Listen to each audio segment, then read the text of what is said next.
महाभारत का युद्ध खत्म होने के बाद पांडवों ने 36 सालों तक हस्तिनापुर पर राज किया। पांडवों के राज के दौरान ही श्री कृष्ण और बलराम ने अपने शरीर का त्याग कर दिया था।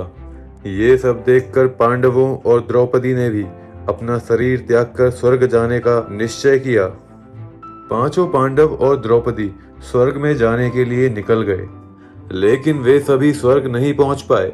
पांचों पांडवों में से केवल युधिष्ठिर ही स्वर्ग के रास्ते पर चल सके और वहां जाकर उन्होंने देखा कि दुर्योधन जैसा पापी पहले से ही वहां पर मौजूद था। अब ऐसे में सवाल आता है कि पांडव हमेशा धर्म के रास्ते पर चले, फिर भी उनको स्वर्ग क्यों नहीं नसीब हुआ? पांडवों में से केवल युधिष्ठिर को ही क्यों स्वर्ग मिला? चलिए दोस्तों, जानते हैं आज के हमारे इस वीडियो में। नमस्कार दोस्तों, एक बार फिर से हमारे चैनल फैक्ट टेक जी पर आपका बहुत बहुत स्वागत है।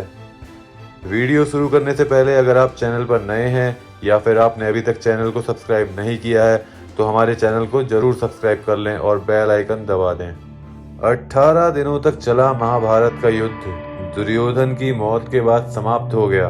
महाभारत का युद्ध इतिहास के सबसे बड़े युद्धों में से एक माना जाता है।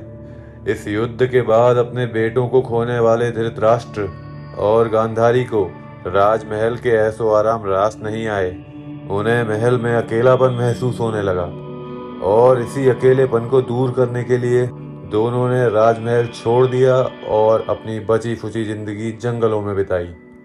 दूसरी तरफ भगवान श्री कृष्ण का यदुवंश भी धीरे धीरे खत्म हो गया, जिसके चलते भगवान श्री कृष्ण भी पांव में एक तीर लगने के बहाने अपनी जीवन लीला समाप्त कर चले गए। पांडव उस समय शान से हस्तिनापुर पर राज कर रहे थे।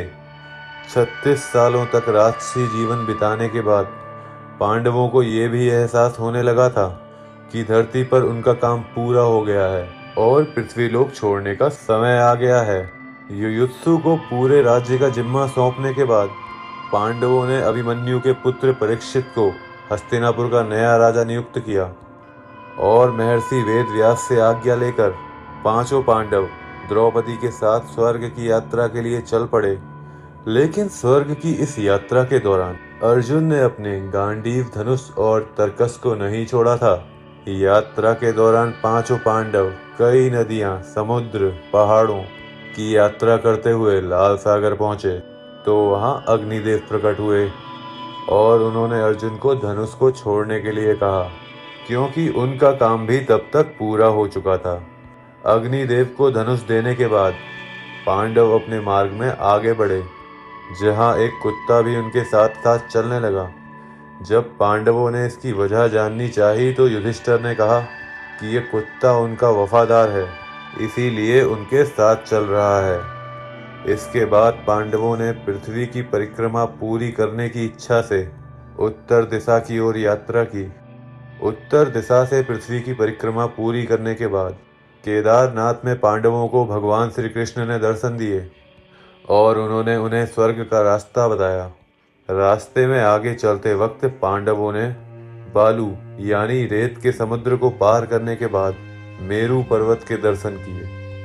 आगे चलकर बद्रीनाथ के पास सरस्वती नदी को पार करना द्रौपदी के लिए मुश्किल हुआ, इसीलिए भीम ने चट्टान को नदी के बीचों बीच डाल दिया, जिस पर चलकर द्रौपदी ने सरस्वती नदी को पार किया।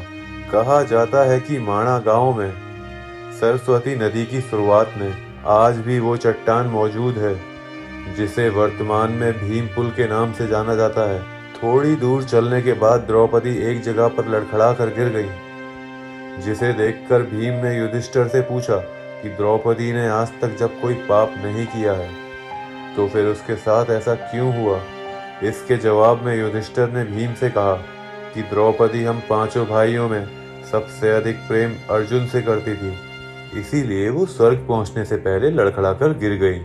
ये कहकर युधिष्ठिर ने द्रौपदी को देखे बिना अपनी यात्रा जारी रखी। थोड़ी देर चलने के बाद सहदेव भी गिर गए। तब भीम ने युधिष्ठिर से सहदेव के पाप के लिए पूछा तो युधिष्ठिर ने कहा कि सहदेव को अपनी विद्वत्ता पर घमंड था, जिसके चलते वे किसी को अपने बराबर नहीं समझता था, इसीलिए सहदेव की ये दशा हुई। इसके बाद आगे चलकर नकुल भी गिर गए, वो भी अपनी यात्रा पूरी नहीं कर पाए। जब भीम ने इसका कारण पूछा, तब युधिष्ठिर ने कहा कि नकुल को अपने सुंदर होने पर बहुत घमंड था, इस वजह से वो भी स्वर्ग नहीं पहुंच पाया।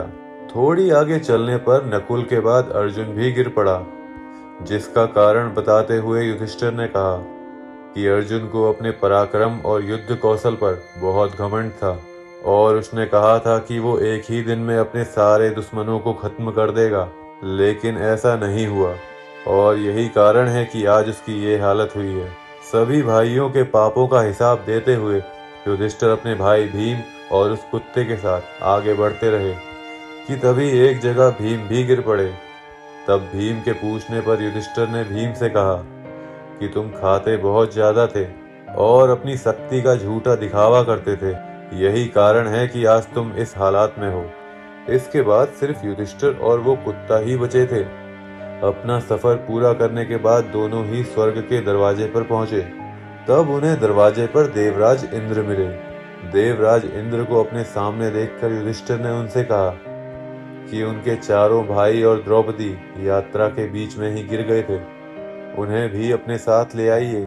इसके बाद इंद्र ने युधिष्ठिर को बताया उनके भाई और द्रौपदी पहले ही शरीर छोड़कर स्वर्ग पहुंच चुके हैं, जबकि युधिष्ठिर को अपने शरीर के साथ ही स्वर्ग जाने का मौका मिला है। देवराज इंद्र ने युधिष्ठिर से कहा कि ये कुत्ता उनके साथ स्वर्ग में नहीं जा सकता। इसके बाद युधिष्ठिर ने इंद्र से कहा कि ये कुत्ता भी उनके साथ ही स्वर्ग जाएगा। काफी देर तक समझाने के बाद भी जब युधिष्ठिर नहीं माने, तब कुत्ते के रूप में वहां मौजूद यमराज अपने असली रूप में प्रकट हो गए। जिस कुत्ते को युधिष्ठिर पूरे रास्ते अपना वफादार समझ रहे थे, वो असल में यमराज थे। युधिष्ठिर की अच्छाई और सच्चाई को देखकर यमराज बहुत खुश हुए और उन्हें आशीर्वाद देकर वहां से चले गए। जिसके बाद इंद्र और युधिष्ठिर रथ में बैठकर स्वर्ग की तरफ चल पड़े। जब युधिष्ठिर स्वर्ग पहुंचे तो उन्हें काफी ज्यादा आश्चर्य हुआ।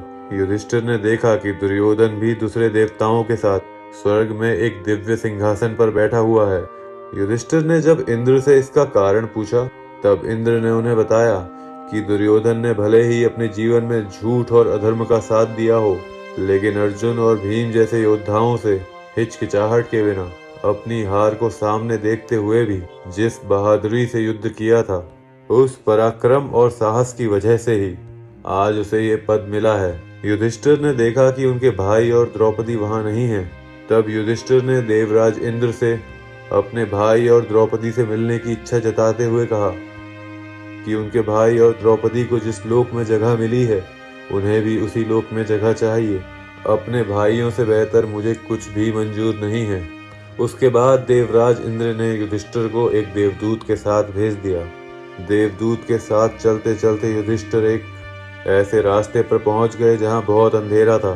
चारों तरफ से बदबू आ रही थी, ऊपर गिद्ध मंडरा रहे थे और उनके आसपास पड़ी हुई लाशें थी। रास्ते की मुश्किलों से तंग आकर युधिष्ठिर ने देवदूत से कहा कि उन्हें इस रास्ते पर आगे और कितनी दूर चलना है। इसके जवाब में देवदूत ने कहा कि दरअसल वो लोग असिपुत्र नाम के नरक के रास्ते पर हैं। देवदूत ने बताया कि देवताओं ने उसे आदेश दिया है कि जब आप चलते चलते थक जाएं, तो मैं आपको वापस ले जाऊं। इसीलिए अगर आप थक गए हैं तो क्या हम वापस चलें? लेकिन जैसे ही युधिष्ठिर वापस जाने को मुड़े, तो उन्हें वहां पर दुखी लोगों की आवाजें आने लगी, जो उन्हें वहीं पर रुकने के लिए बोल रही थी। युधिष्ठिर ने उनसे नाम पूछा तो उन्होंने अपना नाम कर्ण, अर्जुन, नकुल, सहदेव, भीम और द्रौपदी बताए। ये सुनकर युधिष्ठिर ने देवदूत से कहा कि तुम वापस चले जाओ, मगर मैं अपने भाइयों को छोड़कर कहीं नहीं जाऊंगा। देवदूत ने ये बात स्वर्ग पहुंचकर इंद्र को बताई। कुछ देर बाद देवराज इंद्र खुद उस जगह पर पहुंच गए जहां पर युधिष्ठिर मौजूद थे। जब युधिष्ठिर ने देवराज इंद्र से पूछा कि ये सब क्या है, तो देवराज इंद्र ने बताया कि तुमने अश्वत्थामा की मौत की झूठी खबर देकर धोखे से आचार्य द्रोण का वध करवाया था।